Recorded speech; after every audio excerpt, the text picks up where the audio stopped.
News Kannada ವಾಹಿನಿಗೆ ಸ್ವಾಗತ. ದ್ರಾಕ್ಷಾಯಣಿ ಯಮನಪ್ಪ ಹೂಗಾರ್ ಎಂಬ ಮಹಿಳೆ ಮೇಲೆ ಹಲ್ಲೆ ಮಾಡಿದ ವ್ಯಕ್ತಿ ಬಸವರಾಜ್ ಹಲಕುರ್ಕಿ ಕುಡಿದ ಅಮಲಿನಲ್ಲಿ ಅವಾಚ್ಯ ಶಬ್ದಗಳಿಂದ ನಿಂದಿಸಿದ ಬಸವರಾಜ್ ಹಲಕುರ್ಕಿ ಸರ್ಕಾರಿ ಆಸ್ಪತ್ರೆಯಲ್ಲಿ ಹಲ್ಲೆಗೆ ಒಳಗಾದ ಮಹಿಳೆ ಚಿಕಿತ್ಸೆ ಪಡೆತಾ ಇದ್ದಾರೆ. ಗುಳೇದಗುಡ್ಡ ಪೊಲೀಸ್ ಠಾಣೆಯಲ್ಲಿ ಈ ಸಂಬಂಧ ಪ್ರಕರಣ ದಾಖಲಾಗಿರುವಂತದ್ದು. ಬಾಗಲಕೋಟೆ ಜಿಲ್ಲೆಯ ಗುಳೇದಗುಡ್ಡ ತಾಲೂಕಿನ ಹಾನಾಪುರ ಎಸ್ಪಿ ಗ್ರಾಮದಲ್ಲಿ ಕಳೆದ ಶನಿವಾರ ತಡರಾತ್ರಿ 8:30 ಗಂಟೆಗೆ ಸಮಯದಲ್ಲಿ ಬಸವರಾಜ್ ಹಲಕುರ್ಕಿ ಎಂಬ ವ್ಯಕ್ತಿ ಕುಡಿದ ಅಮಲಿನಲ್ಲಿ ಬಂದು ಯಮನಪ್ಪ ಹೂಗಾರ್ ಎಂಬ ಮನೆಗೆ ಬಂದು ಏಕವಚನದಲ್ಲಿ ಮತ್ತು ಅವಾಚ್ಯ ಶಬ್ದಗಳಿಂದ ಮಾತನಾಡ್ತಾ ಇದ್ದ. ಮನೆಯಿಂದ ಹೊರಗೆ ಬಂದು ಯಮನಪ್ಪ ಹೂಗಾರ್ ಅವರು ಯಾಕೆ ನಮಗೆ ಅವಾಚ್ಯ ಶಬ್ದ ಮಾತನಾಡಿಸಿ ಎಂದು ಪ್ರಶ್ನೆ ಮಾಡಿದ್ರೆ ಏಕಾಏಕಿ ಯಮನಪ್ಪನ ಎದೆ ಮೇಲಿನ ಶರ್ಟ್ ಹಿಡಿದನ್ನ ನೋಡಿದ ಯಮನಪ್ಪ ಹೆಂಡತಿ ದ್ರಾಕ್ಷಾಯಣಿ ಎಂಬ ಮಹಿಳೆ ಅದನ್ನ ಪ್ರಶ್ನೆ ಮಾಡಿದ್ದಕ್ಕೆ ಬಸವರಾಜ್ ಹಲಕುರ್ಕಿ ಅವರು ಆ ಮಹಿಳೆಯನ್ನ ಕೈಯಿಂದ ಹೊಡೆದಿದ್ದಾನೆ. ಆಗ ಆ ಹೆಣ್ಣು ಮಗಳು ಕಣ್ಣಿಗೆ ಮೂರ್ಛೆ ಬಂದು ನೆಲಕ್ಕೆ ಬಿದ್ದಿದ್ದಾಳೆ ಎಂದಿದ್ದಾರೆ. ಇಬ್ಬರ ನಡುವೆ ಜಗಳವಾಡುವಾಗ ಗ್ರಾಮದ ಜನ ಬಂದು ಇಬ್ಬರನ್ನ ಅವರ ಮನೆಗಳಿಗೆ ಕಳುಹಿಸಿದ್ದಾರೆ.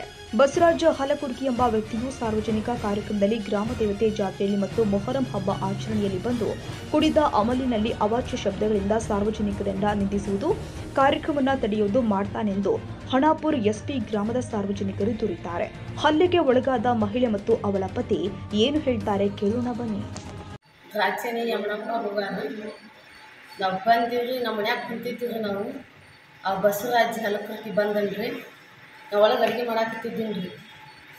ನಮ್ಮ ಮನೆಯಾರು ಓಣ್ಯಾನಾರ ಒಂದಿಬ್ಬರು ಪಕ್ಕದ ಮನೆಯಾರು ಕುಂತಿದ್ರು. ಅವರು ಕುಂದ್ರೊಳಗ ಬಂದ್ರಿ. ಬಂದ ಕೆಲಸ ಬಾಲ್ಯ ಗಂಡಸಿನ ಮಗನ ಅಂತ ಹೊರಗೆ ಕರೆದ್ರಿ. ಅವರು ಕರೆದುಗಳನ್ನ ಬರ್ರಿ ಒಳಗೆ ಕಳಕಂತಂದ್ರಿ. ಅವ್ರು ಕೇಳಿಲ್ರಿ. ಅವರು ಬಾಲ್ಯನ ತಾಯಿನಡ ಅಂತಂದು ಕರೆದ್ರಿ. ಅವರು ಬಾಲ್ಯನ ತಾಯಿನಡ ಅಂತೇಳಿ ಕರೆದನ್ರಿ ಬಸವರಾಜ್ ಹಲಕುರ್ಕಿ. ಇವರು ಬಾಲ್ಯ ಅಂತ ಇವ್ರು ಕರೆದು ಇಲ್ಲ ಬಾಲ್ಯ ಹೊರಗೆ ಗಂಡಸಿನ ಮಗನ ಅಂತ ಕರೆದ್ರಿ. ಮತ್ತೊಂದು ಕರೆದುಗಳೇನ ಹೊರಗೆ ಬಂದ್ರಿ ನಮ್ಮ ಮನೆಯವರು. ಮತ್ತು ಓಣ್ಯಾನ ಪಕ್ಕದ ಮನೆಯವ್ರು ಮಗ್ಲಿಗೆ ಬಂದ್ರಿ. ಬರತ್ಲಿ ನಮ್ಮ ಮೆರನ್ದ ಎದೆ ಮ್ಯಾಗ ಲಂಗಿ ಹಿಡ್ದನ್ರಿ. ನಮ್ಮ ಮೆರನ್ ಯಾಕೆ ಎದೆ ಮ್ಯಾಗ ಲಂಗಿ ಹಿಡ್ತಿ ಅಂತೇಳಿ ನಾವು ಬಿಡ್ಸಕ್ಕೆ ಹೋದ್ರೆ ನನ್ನ ಎಳದ ಕೆಲಸ ಬೀಸ್ ಹೋಗೋದು 4 ಕೆಟ ಬಡ್ದನ್ರಿ. ಅವ ಬಡ್ದಿಂದ ನಮ್ಮ ನೆಲಕ್ಕೆ ಬಿದ್ದಿಂದ ನನ್ನ ಮಗ ಬಂದನ್ರಿ. ಅವನು 2-3 ಕೆಟ ಬಡ್ದನ್ರಿ. ಯಮನಪ್ಪ ಹೂಗಾರ್ ಹಣಾಪುರ ಎಸ್ ಪಿ ಇವರು ನಮ್ಮದು ರೈತಾಪಿಕ ಉದ್ಯೋಗ. ನಾವು ಒಂದು ದಿವಸ ಭಾರಿ ಮಳೆ ಹತ್ತಿತ್ತು. ಆ ಟೈಮ್ದಾಗ ನಾವು ಸ್ವಲ್ಪ ಶೇಂಗಾ ಹೊಲ್ದಾಗ ಹೋಗಿ ಬಂದಿದ್ದೆ. ಆ ನಂತರ ನಾವು ಸ್ವಲ್ಪ ಗುಳೇದಗುಡ್ಡಕ್ಕೆ ಹೋಗಿ ಬೇರೆದವ್ರನ್ನ ಮಾತಾಡ್ಸ್ಕೊಂಡು ಬರ್ಬೇಕಾಗಿತ್ತು. ಗುಳೇದಗುಡ್ಡಕ್ಕೆ ಬಂದಿದ್ದೆ. ಬಂದು ನಮ್ಮ ದನ ಕರುಗಳಿಗೆ ಮೇವನ್ನು ತೊಗೊಂಬಂದು ಹಾಕಿ ದಾಸತ್ತು ನನ್ನ ಮನೆಯಲ್ಲಿ ನಾವು ಮಡ್ಕೊಂಡಿದ್ವಿ. ಆ ಸಮಯದಲ್ಲಿ ನಮ್ಮ ಪಕ್ಕದವರು ಬಂದು ನಮ್ಮ ಮನೆಯಲ್ಲಿ ಟಿವಿ ನೋಡಾಕತ್ತಿದ್ರು. ಆ ಟೈಮ್ದಲ್ಲಿ ಬಸಪ್ಪ ಯಮನಪ್ಪ ಹಲಕುರ್ಕಿ ಎಲ್ಲರೂ ಬೇಸಿಗೆ ಸೆರೆಕೊಂಡು ನನ್ನ ಮನೆ ಬಾಗಿಲಿಗೆ ಬಂದು ಹೊರಗೆ ನಿಂತ್ಕೊಂಡು ಬಾಲ್ಯ ಮನೆ ಅಂತೇಳಿ 2-3 ಬಾರಿ ನನ್ನನ್ನು ಹೊಲಿಸ್ಬೇಕು ಬಾಯಲಿಂದ. ಆದರೂ ಕೂಡ ನಾನು ಬಸವರಾಜ್ ಒಳಗೆ ಅಂತ ಕರೆದೇವಣ್ಣ. ಆದರೂ ಕೂಡ ಒಳಗೆ ಬರಲಿಲ್ಲವ. ಬರಲಾರ್ದಂಗೆ ಬಾರೋ ನಿಮ್ಮ ತಾಯಣ ಅಂತೇಳಿ ಮತ್ತೊಮ್ಮೆ ಕರೆದ. ಆನಂತರ ನಾ ಎದ್ದು ಹೋಗಿ ಯಾಕೆ ಬಸವರಾಜ್ ಯಾಕೆ ಬೇಕಾಗತ್ತೆ ಅಂತ ಕೇಳಿದ್ರೆ ಏನೇ ಹಂಗೆ ಮಾತಾಡಿ ಮಗನ ಹಿಂಗೆ ಮಾತಾಡಿ ಅಂತೇಳಿ ನನಗೆ ಧಮಕಿ ಮಾಡ್ಲಿಕ್ಕಿದ್ದ. ಧಮಕಿ ಮಾಡಿದ್ರೊಳಗೆ ನಮ್ಮ ಊರಿನ ಸಾಹುಕಾರ ಆಗಿರ್ತಕ್ಕಂಥ ಕರಿಯಪ್ಪ ಹಿರೇಗೌಡರು ಬಂದು ಯಾಕೋ ಅಂತೇಳಿ ನನ್ನವ್ರನ್ನ ಸರಿಸಾಕತ್ತಿದ್ರು. ನಾನು ಎದೆ ಮಗಳು ಹಂಗೆ ಹಿಡ್ಕೊಂಡಿದ್ದ.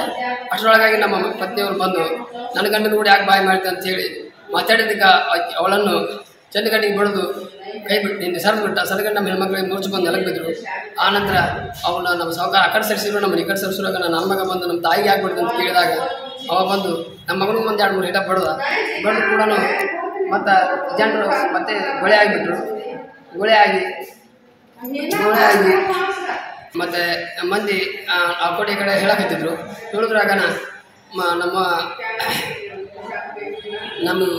ಜೀವನ ಭಯದಿಂದ ನಾನು ಹೊರಗೆ ನಿಂತಿದ್ದೆ. ಯಾಕಂದ್ರೆ ಆ ಒಂದು ಊರಲ್ಲಿ ನಮ್ಮದು ಹೂಗಾರ್ ಮಂಟನ್ನ ಭಾಳ ಮಾಡಿ 2-3 ಮಂದಿ ತಂದವ್ರು ನಾವು ಹಿಂಗೆ ಬಂದು ನಮ್ಮ ಮ್ಯಾಗ ಹಲ್ಲೆ ಮಾಡ್ಲಕತ್ತಿದ್ದ. ಹಲ್ಲೆ ಮಾಡುವಾಗ ಮತ್ತು ಜನರು ಆ ಕಡೆ ಈ ಕಡೆ ಸರಿಸಿ ನಮ್ಮ ನಿಂತಿದ್ರು. ಅಷ್ಟರೊಳಗಾಗಿ ನಮ್ಮ ಊರಿನ ಗ್ರಾಮ ಪಂಚಾಯತಿ ಅಧ್ಯಕ್ಷರು ಬಂದರು. ಯಾಕೆ ಬಾಯಿ ಮಾಡಕತ್ತಿದ್ರು ಅಂತ ಕೇಳಿದ್ರಾಗ ನಿಲ್ಲಪ್ಪ ಹಿಂಗೆ ಹಲಕುರ್ಕಿ ಬಸವರಾಜ ಬಂದು ನಮ್ಮ ಮನೇಲಿ ಬಂದು ಸೆರೆ ಕೊಡೋದು ನಮ್ಮ ಮ್ಯಾಗ ಹೊಡೆದು ಮಾಡಕತ್ತಾನ ಅಧ್ಯಕ್ಷರ ಅಂತ ನಾವು ಹೇಳಿದ್ವಿ. ಹೇಳಿದ್ರೆ ಅವಾಗೆ ಒಂದು ಇಂಥದ್ದೆಲ್ಲ ಯಾಕೆ ಮಾಡ್ಬೇಕಾಗಿತ್ತು, ಮುಂಜಾನೆ ಕೇಳಕ್ಕೆ ಬರ್ತಿದ್ದಲ್ಲ ಈ ಹೊತ್ತಿನ ಬಂದು ಅವ ಯಾಕೆ ಧಮಕಿ ಮಾಡ್ದ ಅಂತೇಳಿ ಕೇಳ್ತೀವಿ. ನಾವೆಲ್ಲ ನೀವು ವಿಚಾರ ಮಾಡ್ತೀವಿ, ನಿಜೇನು ತಲೆಗೆ ಹೊಡಾಜಿ ಅಂತ ಅಂತೇಳಿ ನಮ್ಗೆ ಸಮೃದ್ಧಿ ಹೇಳಾಕತ್ತಿದ್ದ. ಅಷ್ಟರೊಳಗಾಗಿ ಅತ್ತಾಗಿತ್ತಾಗ ನಮ್ಗೆ ಭಯ ಅನಿಸ್ತು. ನಾವು ಜೀವನ ಮಾಡೋದು ಕಷ್ಟ ಆಗುತ್ತೆ ಅಂತೇಳಿ ನಮ್ಮ ಜೀವನ ಬೇದಿಕೆ ಐತೆ ಅಂತೇಳಿ ನಾವು ಗುಳೇದಗುಡ್ಡ ತಾಲೂಕಿನ ಪೊಲೀಸ್ ಸ್ಟೇಷನ್ಗೆ ಬಂದು ಅವನು ಬಸವರಾಜನ ಮೇಲೆ ಕಂಪ್ಲೇಂಟ್ ಮಾಡಿದ್ದು ಕರೆ. ನಾವು ಹಿಡಿದು 4 ಮನೆ ಅಂತ ಹೇಳ್ಬೇಕು. ನಮ್ಮ ಸಣ್ಣ ಸಮಾಜ ಇವರು 4 ಮಂದಿ ತಂದವರು. ಆ ಹಲಕುರ್ಕಿ ಬಸವರಾಜನ ಮ್ಯಾಗ ನಮಗೆ ಭಾಳ ಭಯ ಐತಿ. ನನಗೆ ಹೋಗಿರುವ ಒಬ್ಬ ಮಗ ನಮ್ಮ ಹೆಣ್ಣು ನಾವು ದಿವಸ ಹೊಲ ಮನೆಗೆ ಅಡ್ಡಾಡೋರು ಅವ ಯಾವ ಹೊತ್ತಿಗೆ ಬಂದು ನಮಗೆ ಏನು ಮಾಡ್ತಾನೋ ನಮಗೆ ಗೊತ್ತಾಗತ್ತಿಲ್ಲ. ನಮ್ಗೆ ಉಳಿಗುಡ್ಡೆ ವ್ಯಾಪ್ತಿ ಒಳಗಿರ್ತಕ್ಕಂಥ ಪೊಲೀಸ್ ಸಾಹೇಬರಿಗೆ ಪೊಲೀಸ್ ಸ್ಟೇಷನ್ದಾಗಿರ್ತಕ್ಕಂಥ ಮೀನ್ ಸಾಹೇಬರಿಗೆ ನಾವು ಕೇಳ್ಕೊಳ್ತಿರಪ್ಪ ಅಂದ್ರೆ ನಮ್ಗೆ ಭಯದಿಂದ ಅವ್ರಿಗೆ ಅವನಿಂದ ನಮ್ಗೆ ಭಾಳ ಭಯ ಐತಿ, ನಮ್ಗೆ ರಕ್ಷಣೆ ಕೊಡ್ಬೇಕಂತೇಳಿ ನಾವು ಅವರಲ್ಲಿ ವಿನಂತಿಸ್ಕೊಳ್ತೇವೆ.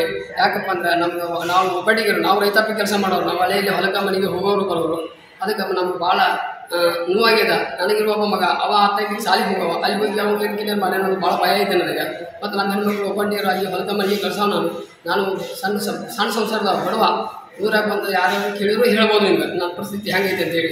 ಅಂತರದಾಗ ಏನಕ್ಕೆ ಬಂದು ನಮ್ಮ ಮನೆಗೆ ಬಂದು ಗುಂಡಾಗಿರಿ ಲೆಕ್ಕ ಮಾಡಿ ಬಸವರಾಜ ನಮ್ಮನ್ನು ಅವಾಗ ನಮಗೆ ಸಂಬಂಧ ಇಲ್ಲ, ಅವ್ರೇನು ಹತ್ತವಲ್ಲ ಹಂದಿದವಲ್ಲ ಹೊಲ್ದವಲ್ಲ ಮನೆಯವಲ್ಲ ಏನೂ ಇಲ್ಲ, ಅವಾಗ ನಮಗೆ ಯಾವ ಸಂಬಂಧನೂ ಇಲ್ಲ.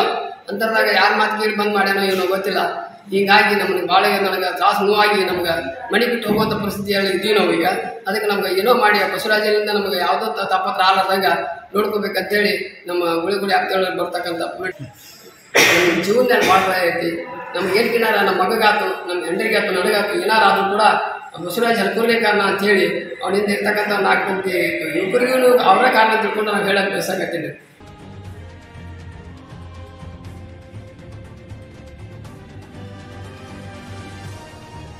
ತಾಜಾ ಸುದ್ದಿಗಾಗಿ MTV ನ್ಯೂಸ್ 24/7ಗೆ ಸಬ್ಸ್ಕ್ರೈಬ್ ಮಾಡಿ ಮತ್ತು ಬೆಲ್ ಐಕಾನ್ ಅನ್ನು ಒತ್ತಿ. ತಪ್ಪದೇ ಲಿಂಕ್ ಶೇರ್ ಮಾಡಿ.